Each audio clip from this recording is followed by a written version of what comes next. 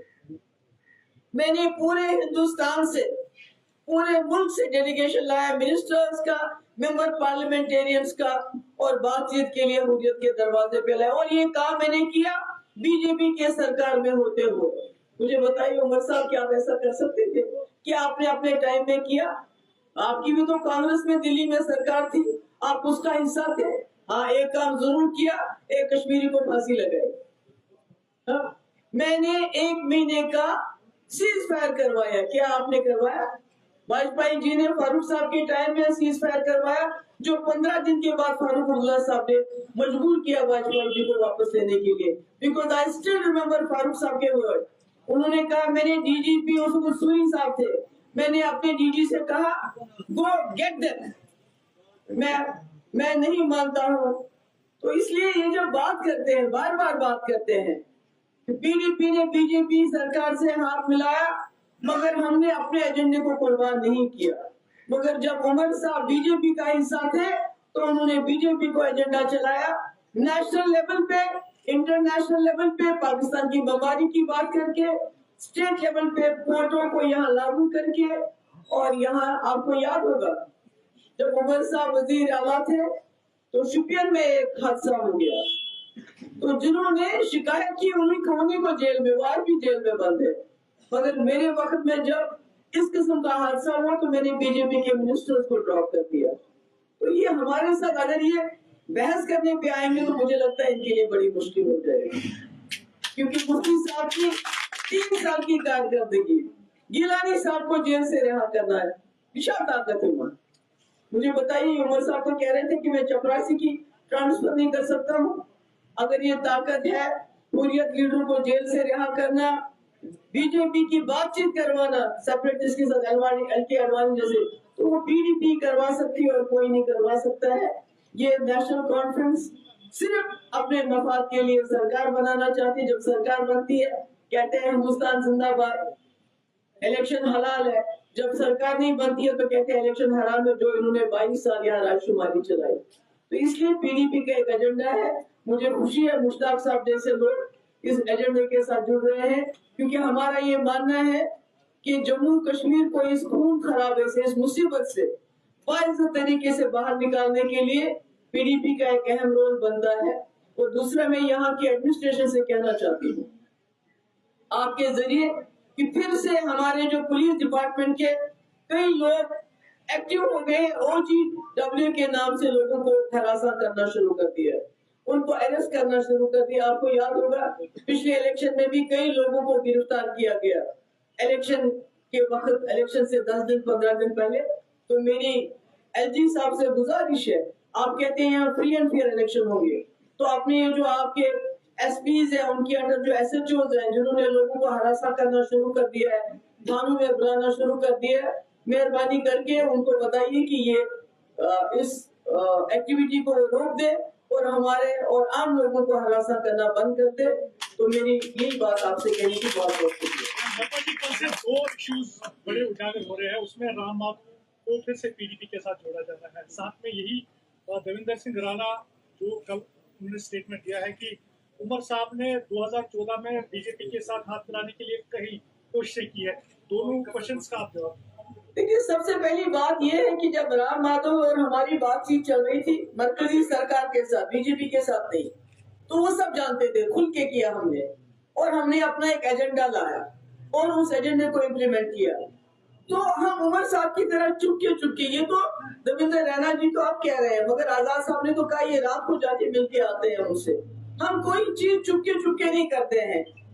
رام مادھو آئے ہوں گے, ہمارا ان کے ساتھ کوئی کانٹیکٹ نہیں ہے اور نہ شاید کانٹیکٹ ہوگا, کیونکہ ہم نے اس وقت مودی جی کے ساتھ یہ سوچ کے ہاتھ ملایا تھا کہ یہ ایک بڑی طاقت کے ساتھ آگے ہیں, یہ واجپئی جی کا ایجنڈا آگے چلائیں گے. اور یہی وجہ ہے کہ بحث وزیر اعلیٰ, پہلی وزیر اعلیٰ جموں کشمیر کی جنہوں نے سیپریٹسٹ کو خط لکھا کہ آپ بات چیت کی دعوت دی میں نے ان کو. مجھے بتائیے کون وزیر اعلیٰ کر سکتا ہے؟ باقی دیویندر رینا ان کے دوست ہیں, واقف ہیں ان کے. جب وہ کہتے ہیں کہ 2014 میں خود عمر صاحب امت شاہ جی سے ملنے گئے کہ ہم بلا شرط و شروط آپ کے ساتھ سرکار بنانا چاہتے ہیں. ہم تو جو کام کرتے ہیں ڈنکے کی چوٹ پہ کرتے ہیں, دن دہاڑے کرتے ہیں اور بتا کے کرتے ہیں. ہم کوئی چھپ کے کوئی کام نہیں کرتے. اگر ضرورت پڑی کیا بی جے پی کے ساتھ آپ کی الائنس؟ قطعی نہیں. میں نے کہا کہ ہم نے بی جے پی کے ساتھ جموں کشمیر کے مسئلے کے حل کے لیے ہاتھ ملایا تھا کہ اگر مفتی صاحب کو وزیر اعلیٰ بننا ہوتا تو وہ کانگریس کے ساتھ مل کے بھی بن سکتے تھے. تو ہمارا ایجنڈا تھا ریزولوشن, جس کے لیے آپ کو یاد ہوگا کہ اشوک جیٹلی بھی یہاں آئے بات چیت کے لیے, رام ولاس پاسوان آئے, ہوم منسٹر آیا, مگر حریت والوں نے دروازے نہیں کھولے تو میں کیا کروں. تو آج تو کوئی گنجائش ہی نہیں لگ رہی ہے کہ خدا نہ خواستہ جو ہمیں یہ خیال تھا کہ واجپئی جی کی بات کو آگے چلائیں گے, آج تو جس طرح تتر پتر کر دیا بی جے پی نے. اگر ہم دیکھیں اس میں آ رہے پی ڈی پی پہ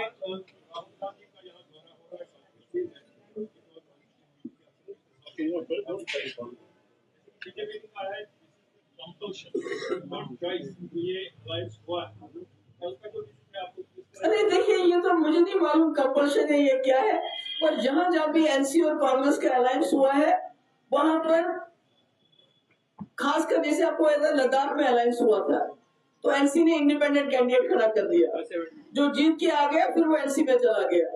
تو ہر جگہ وہی فرینڈلی فائٹ ہو رہا ہے. تو الائنس کا تو بہت. دوسری بات, جہاں تک ساؤتھ کشمیر کا سوال ہے, ساؤتھ کشمیر میں اسکول اپگریڈیشن سے لے کے کالجز سے لے کے یونیورسٹی سے لے کے ایم سے لے کے تحصیلوں سے لے کے ڈسٹرکٹ سے لے کے اگر کچھ کام ہوا ہے وہ مفتی صاحب کے 3 سالوں میں ہوا ہے, نیشنل کانفرنس کے 50 سال میں نہیں ہوا.